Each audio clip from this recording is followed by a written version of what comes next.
Selamat malam Bu dosen dan teman-teman semua. Untuk tugas UAS kali ini saya akan membahas mengenai strategi pemasaran dan customer service. Materi pertama yang akan saya ambil adalah materi strategi pemasaran. Strategi pemasaran adalah strategi yang digunakan oleh perusahaan produsen barang atau jasa secara berlanjut untuk memenangkan persaingan pasar secara berlanjut. Bentuk-bentuk strategi pemasaran. Dalam bentuk situasi strategi pemasaran ini terdapat strategi acuan pemasaran yang menetapkan komposisi terbaik dari beberapa hal komponen pemasaran untuk dapat mencapai sasaran pasar yang dituju sekaligus mencapai tujuan dan sasaran perusahaan. Adapun bentuk strategi pemasaran itu strategi produk, strategi harga, strategi penyaluran, strategi promosi, dan strategi pemasaran. Selanjutnya ada strategi produk. Produk adalah barang atau jasa yang dihasilkan untuk digunakan oleh konsumen untuk memenuhi kebutuhan dan memberikannya kepuasan. Segala sesuatu yang bisa ditawarkan kepada pasar untuk mendapatkan perhatian, dimiliki, digunakan, dikonsumsi, yang meliputi barang secara fisik, jasa, kepribadian, tempat, organisasi, dan buah pikiran. Jadi, produk adalah segala sesuatu yang dapat ditawarkan kepada seseorang untuk memuaskan kebutuhan dan keinginan mereka. Selanjutnya adalah pengembangan produk. Pengembangan produk merupakan aktivitas yang dilakukan dalam menghadapi kemungkinan perubahan suatu produk ke arah yang lebih baik, sehingga dapat memberikan daya guna maupun daya pemuas yang lebih. Kesimpulannya adalah kegiatan pengembangan produk ini merupakan suatu usaha yang direncanakan dan dilakukan secara sadar untuk memperbaiki produk yang ada atau menambah banyaknya ragam produk yang dihasilkan dan dipasarkan. Selanjutnya, strategi harga. Harga merupakan jumlah yang harus dibayar suatu pelanggan untuk sebuah produk. Harga suatu produk harus sesuai dengan pandangan tentang nilainya agar pembeli tidak beralih ke pesaingnya. Dalam menentukan harga perlu memperhatikan faktor yang mempengaruhinya, baik faktor secara langsung maupun tidak langsung. Faktor yang mempengaruhi secara langsung adalah faktor harga bahan baku, biaya produksi, biaya pemasaran, dan adanya peraturan pemerintah. Faktor yang tidak langsung adalah produksi jenis dan potongan harga untuk para penyalur dan konsumen. Dalam strategi penetapan harga ada beberapa tujuan penetapan harga itu diambil, yaitu memperoleh laba yang maksimum, mendapatkan harga share pasar tertentu, memerah pasaran atau market skimming, mencapai tingkat hasil penerimaan penjualan maksimum pada waktu itu, mencapai keuntungan yang ditargetkan, dan mempromosikan produk. Selanjutnya ada strategi penyaluran atau distribusi. Saluran distribusi merupakan saluran yang digunakan oleh produsen untuk menyalurkan produk dari produsen ke konsumen atau industri pemakai.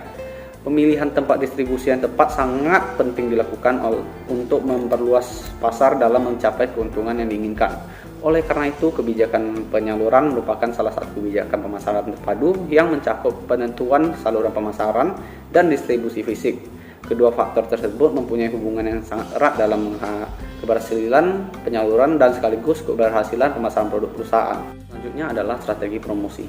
Apa itu promosi? Dalam sebuah strategi pemasaran, promosi adalah kegiatan yang ditujukan untuk mempengaruhi konsumen agar mereka dapat menjadi kenal akan produk yang kita tawarkan oleh perusahaan kepada mereka, dan kemudian mereka akan menjadi senang lalu membeli produk tersebut.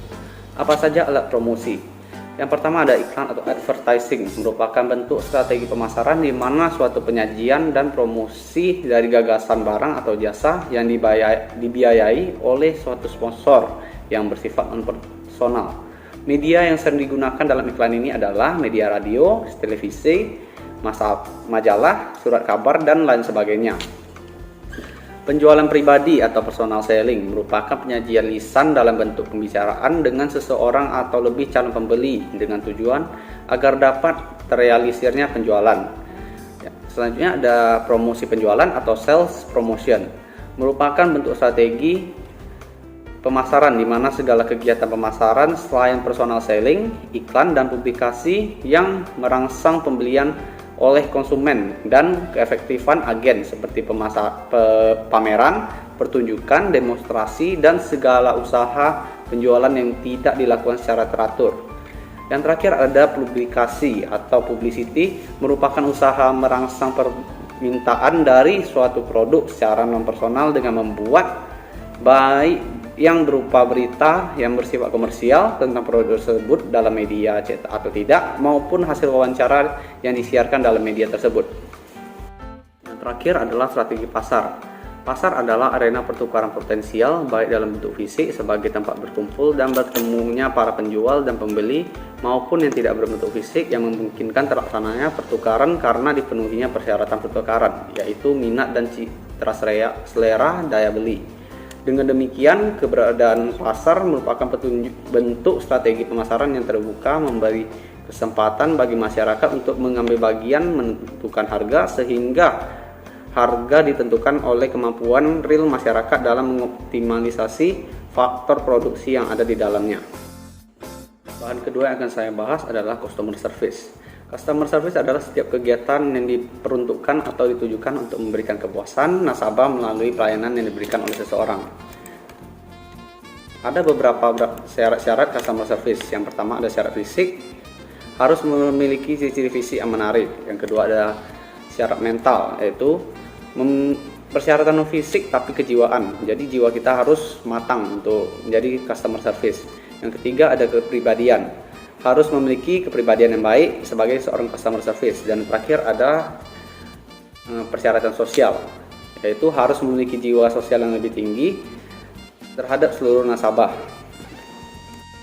Ada beberapa fungsi dan tugas utama dari customer service. Yang pertama adalah sebagai resepsionis, yaitu penerima tamu yang akan datang ke perusahaan. Yang kedua ada deskam, orang yang melayani berbagai macam aplikasi permohonan yang diajukan dalam pelanggan atau calon pelanggan. Yang ketiga ada salesman, seorang yang menjual produk kepada pelanggan atau calon pelanggan. Yang keempat ada customer relation officer, dapat membina hubungan baik dengan customer. Dan terakhir ada komunikator, yaitu penghubung antara perusahaan dengan pihak pelanggan atau pihak lain yang berkepentingan terhadap perusahaan. Sifat-sifat pelanggan. Yang pertama, pelanggan ingin dianggap sebagai raja. Yang kedua, pelanggan mau dipenuhi keinginan kebutuhannya. Yang ketiga, pelanggan tidak mau didebat dan tidak mau disinggung. Yang keempat, pelanggan mau diperhatikan. Yang kelima, pelanggan merupakan sumber. Ini sifat-sifat pelanggan yang harus kita tancapkan di pikiran kita agar kita bisa lebih baik dalam melakukan customer service. Selanjutnya ada sikap melayani pelanggan dari sifat-sifat pelanggan tadi. Yang pertama, memberi kesempatan bicara kepada pelanggan, mendengarkan baik-baik apa yang dia bicarakan, tidak menyela pembicaraannya, dan ajukanlah pertanyaan jika Anda ingin bertanya. Selanjutnya adalah sabar dan menghadapi pelanggan. Jangan marah-marah, jangan mudah tersinggung, jangan mendebat pelanggan, jaga sikap sopan, ramah, dan selalu berlaku tenang. Jangan menangani hal yang bukan sewenang-wenang kita, dan memberikan sikap perhatian dan ingin membantu. Sekian dari saya ucapkan terima kasih.